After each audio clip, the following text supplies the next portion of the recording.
سلام به همه. توی دنیای دارایی‌های دیجیتال که هر روز یه چیز جدید میشنویم، امروز میخوایم بریم سراغ یکی از همین موارد. یک دارایی دیجیتال به اسم UVM یا UVM. ادعای جالبی داره، میگه هم امنه و هم یه فرصت فوق‌العاده. حالا قراره با هم عمیق بشیم و ببینیم داستان از چه قراره. خب، بیایید از یه سوال کلیدی شروع کنیم. اصلاً میشه یه ارز دیجیتال هم امن باشه و هم بشه 100% بهش اعتماد کرد؟ این میدونید دقیقاً همون سوالیه که به نظر میاد UVM اومده تا بهش یه جواب روشن بده. خب، بریم سراغ بخش اول. UVM یک فرصت جدیده. ببینید، ما اینجا با یه ایده یا تئوری طرف نیستیم. UVM یه ارز دیجیتال واقعیه که همین الان داره تو بازار خرید و فروش میشه. هدفش هم اینه که تو این بازار شلوغ ارزهای دیجیتال با یه سری ویژگی‌های خاص یه گزینه کاملاً متفاوت باشه. خب، حالا میرسیم به اصل مطلب. بنیان اعتماد، امنیت و شفافیت. ولی سوال اصلی اینه، اصلاً چطوری میشه به یه دارایی دیجیتال جدید اعتماد کرد؟ جواب UVM خیلی روشنه. همه چیز روی 2 ستون اصلی بنا شده.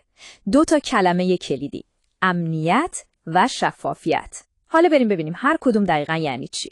خب، اول بریم سراغ امنیت. به این عدد یه نگاه بندازید. 1,804,000,000. این فقط یه عدد بزرگ نیست ها. این کل تعداد واحدای UVM هست که قراره تا ابد وجود داشته باشه. نه یکی بیشتر، نه یکی کمتر. این یکی از کلیدی ترین ویژگی‌های UVM. حالا چرا این عدد انقدر مهمه؟ چون کل این مقدار توی یه چیزی به اسم قرارداد هوشمند قفل شده. قرارداد هوشمند چیه؟ خیلی ساده است. فکر کنید یه برنامه کامپیوتریه که وقتی نوشته و اجرا شد دیگه هیچ کس نمیتونه تغییرش بده. یعنی چی؟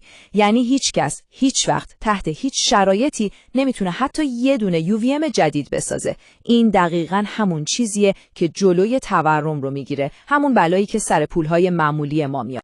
اینجا تفاوت رو قشنگ میشه حس کرد، نه؟ یه طرف ماجرا UVM رو داریم که ارزش محدوده و ثابته. مثل طلا یا آلماس تعدادش مشخصه و بیشتر نمیشه. اون طرف دیگه پولهای معمولی یا همون فیات خودمون هستن که دولت‌ها میتونن بیوقفه چاپشون کنن. خب نتیجهش چی میشه؟ ارزش پول میاد پایین.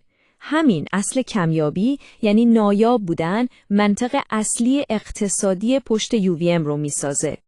خب، از امنیت گفتیم. حالا بریم سراغ ستون دوم، یعنی شفافیت.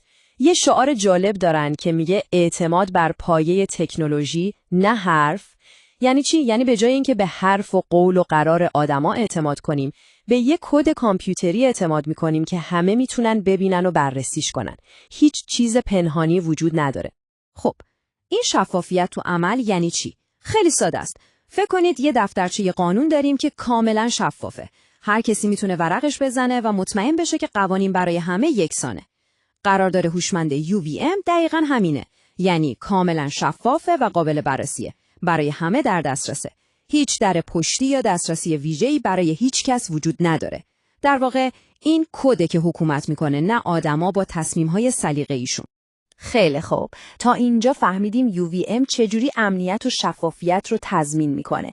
ولی سوال مهمتر اینه، به چه دردی میخوره؟ بریم سراغ کاربردهاش و اینکه چرا میگن چیزی فراتر از یه ارزه. این جمله کل داستان رو میگه. UVM کاربرد داره. فقط یه عدد روی مانیتور نیست. این یعنی چی؟ یعنی هدف اینه که ازش استفاده واقعی بشه توی یه اکوسیستم زنده، نه اینکه فقط برای سود کردن خرید و فروش بشه و تمام. خب، 3 کاربرد اصلی و کلیدی برای کسایی که UVM دارن تعریف شده. اولی استیکینگ، یعنی شما با مشارکت در شبکه و کمک به امنیتش پاداش میگیرید. دوم خرید NFT های ماینره که دارایی‌های دیجیتال خاصی هستند و سوم استفاده از UVM توی بازارهای غیر متمرکز آینده. همین کاربرد هاست که به UVM هویت میده و نشون میده برای چی به وجود اومده. و اما یه نکته فوق‌العاده مهم، نقد شدنگی بالا. ببینید، UVM جوری طراحی شده که خیلی راحت بشه فروختش رو به پول نقد تبدیلش کرد. یعنی چی؟ یعنی سرمایه شما یه جا قفل نمیشه. هر وقت اراده کنید میتونید به پول رایج تبدیلش کنید. این خیال آدم رو راحت میکنه. خب همه اینا رو که کنار هم بذاریم میرسیم به منطق سرمایه گذاری، یعنی عرضه و تقاضا. داستان خیلی پیچیده نیست و به یه قانون قدیمی اقتصاد برمیگرده که هممون خوب بلدیم، عرضه و تقاضا. این تصویر کل داستان رو خیلی ساده به ما نشون میده. یه طرف ترازو عرضه رو داریم که ثابته، مثل یه صخره، تکون نمیخوره، تعدادش مشخصه. اون طرف دیگه تقاضاست که پتانسیل رشد کردن داره و میتونه روز به روز بیشتر بشه. همین عدم تعادل بین یه عرضه ثابت و یه تقاضای رو به رشده که موتور اصلی منطق سرمایه‌گذاری در UVMه. خب اینجا یه سوال منطقی پیش میاد. چرا اصلا تقاضا باید بره بالا؟ چی باعث میشه که آدما بخوان UVM بخرن و نگهش دارن؟ جواب تو همون ویژگی‌هاییه که با هم دیدیم. کاربردهای واقعیش مثل استیکینگ و NFT تقاضای طبیعی و واقعی ایجاد میکنه. شفافیتش باعث میشه آدما بهش اعتماد کنن. کمیاب بودنش اون رو مثل یه دارایی با ارزش جلوه میده و خب نقشه‌بندی بالاش هم که خیال همه رو راحت میکنه. مجموعه همین هاست که پتانسیل این رو داره که تقاضا رو به مرور زمان بالا ببره. خب بریم برای جمع‌بندی نهایی. آینده چه خواهد بود؟ ته تهش UVM چیه و چه تصویری از آینده برای ما میسازه؟ اگه بخوایم کل ماجرا رو توی یه جمله خلاصه کنیم این میشه: UVM داره خودش رو به عنوان یه دارایی دیجیتال، شفاف، امن، محدود و قابل معامله برای اقتصاد دیجیتال معرفی میکنه. یعنی شفاف چون کدش بازه، امن چون طراحیش غیر قابل تغییره، کمیاب مثل یه فلز گرانبها و نقد شونده است برای دنیای پویای امروز. این چارتا ستونهای اصلی هویت این دارایی هستن. و در نهایت همه این حرفها ما رو به یه سوال بزرگتر میرسونه. آیا اعتمادی که بر پایه تکنولوژی باشه آینده پوله؟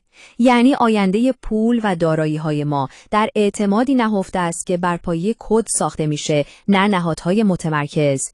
این سوالیه که آینده بهش جواب میده. واقعا دوست دارم نظر شما رو هم در این مورد بدونم.